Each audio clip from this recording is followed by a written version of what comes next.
Salut tout le monde!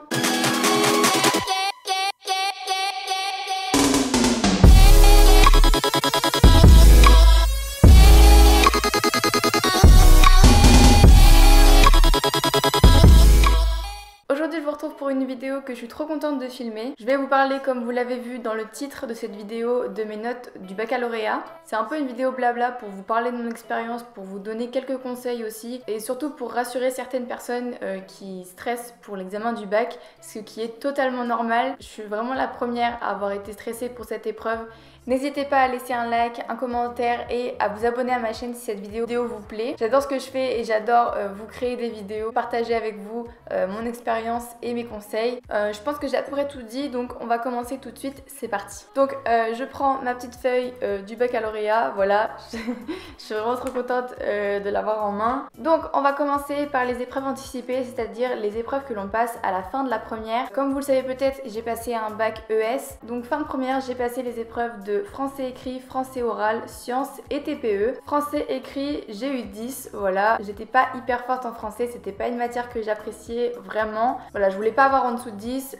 Bon, 10 c'est moyen, mais au moins j'ai pas de point de retard pour cette épreuve là. Si je me souviens bien, j'ai pris le commentaire. Vous savez, il y a la partie corpus et après il y a la partie invention ou commentaire. Ensuite, français oral. Pour vous raconter un petit peu cette épreuve là, j'étais la dernière à passer de la journée. Quand je suis arrivée dans le lycée où j'ai passé mon oral, j'ai retrouvé un gars de ma classe qui était du coup devant la même salle que moi. Il était avant-dernier et j'étais dernière de la journée.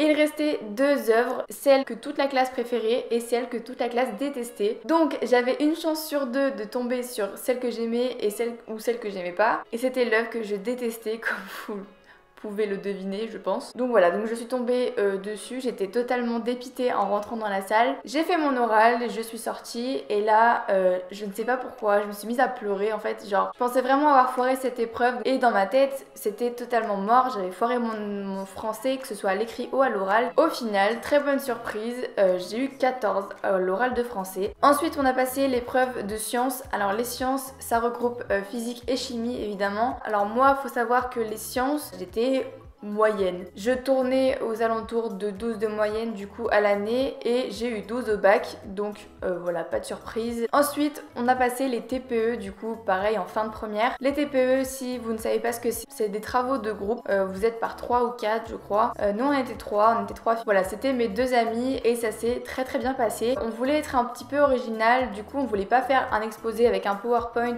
basique. On a décidé de mettre en scène notre exposé par une sorte de pièce de théâtre. Je pense que ça a plu au jury. Voilà, les notes sont individuelles, j'ai eu 17. Voilà, donc j'étais hyper contente, c'est que des points bonus. Alors vraiment, vous pouvez avoir des points facilement sur cette épreuve.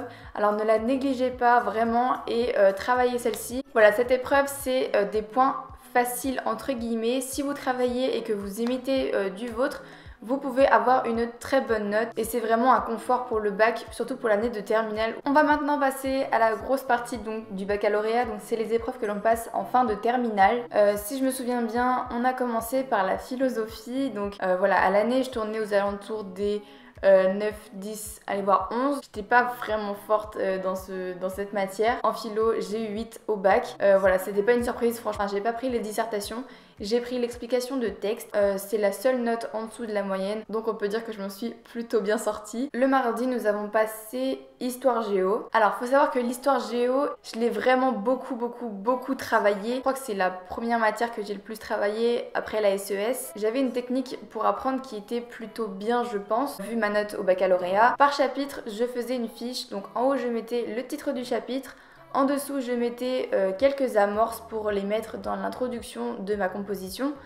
Ensuite, je mettais le plan, donc le plan type par chapitre. Je trouvais ces plans type, entre guillemets, sur la chaîne Les Bons Profs. Donc je mettais ce plan, je l'apprenais par cœur, vraiment par cœur. J'apprenais pour pouvoir l'améliorer dans ma composition le jour de l'examen. Si je me trompe pas, j'avais 20 ou 22 fiches comme ça. Ne faites aucune impasse. On est tombé sur majeure géographie et mineure histoire géo et au final j'ai eu 16 du coup au bac d'histoire géo. J'étais vraiment trop contente Voilà, je m'étais fixé 13 et j'ai eu 16, donc franchement j'étais totalement refaite. Ensuite le mercredi nous avons passé l'épreuve de langue vivante LV1. Il faut savoir que moi j'ai fait une dérogation pour passer l'espagnol en langue vivante 1, donc un coefficient un peu plus élevé, donc coefficient 3, et l'anglais en LV2, coefficient 2. Je me débrouille un petit peu mieux en espagnol qu'en anglais. C'était la meilleure décision que j'ai pu prendre dans ce bac, je pense. Donc en espagnol LV1 j'ai eu 15, donc ça regroupait 4 épreuves, la compréhension orale, l'expression orale,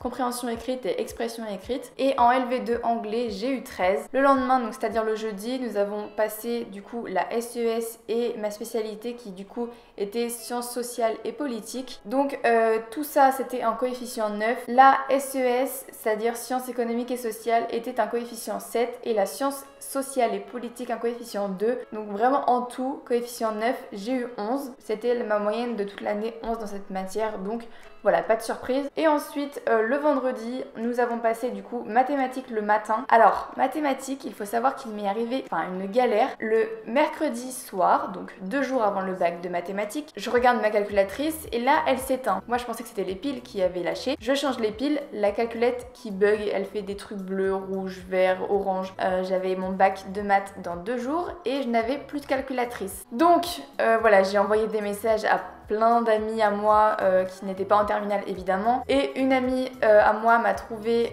une calculatrice. Une amie m'a prêté sa calculatrice, donc vraiment Louise, si tu passes par là, je te remercie encore une fois parce que vraiment tu m'as sauvé la vie. Au bac de maths j'ai donc eu 14, donc voilà, c'était vraiment une très bonne surprise. Ensuite en EPS, donc éducation physique et sportive, j'ai eu 12. Voilà, je m'attendais pas à plus et je m'attendais pas à moins, je m'attendais à 12. Et pour terminer, j'avais une option langue des signes, donc c'était un coefficient 2, c'était que les points au-dessus de 10 qui comptaient, et j'ai eu 13, donc 6 points en plus. Voilà, c'est pas négligeable et j'étais très contente d'avoir fait langue des signes, ça a été une super découverte. Voilà, ça m'a déjà servi dans la vie de tous les jours. Voilà, si vous voulez que je fasse une vidéo là-dessus, dites-le moi en commentaire, ce sera vraiment avec plaisir. Donc tout cela m'a fait une moyenne de 13 au bac, donc 468 points. J'ai eu mon bac avec du coup mention assez bien et j'étais trop contente. Je pensais vraiment ne pas avoir la mention, passer peut-être à quelques points de la mention assez bien et au final je l'ai eu. Donc j'espère vraiment que vos examens se sont bien passés, que vous avez eu votre brevet, vos épreuves du baccalauréat, vos épreuves de BTS, de DUT, tout. Si je peux vous donner un dernier petit conseil, certes vous devez vous concentrer sur les gros coefficients, mais ne surtout pas négliger les petits coefficients. J'espère que cette vidéo vous aura plu. Donc voilà, je vous fais de gros bisous et je vous dis à la prochaine pour une nouvelle vidéo.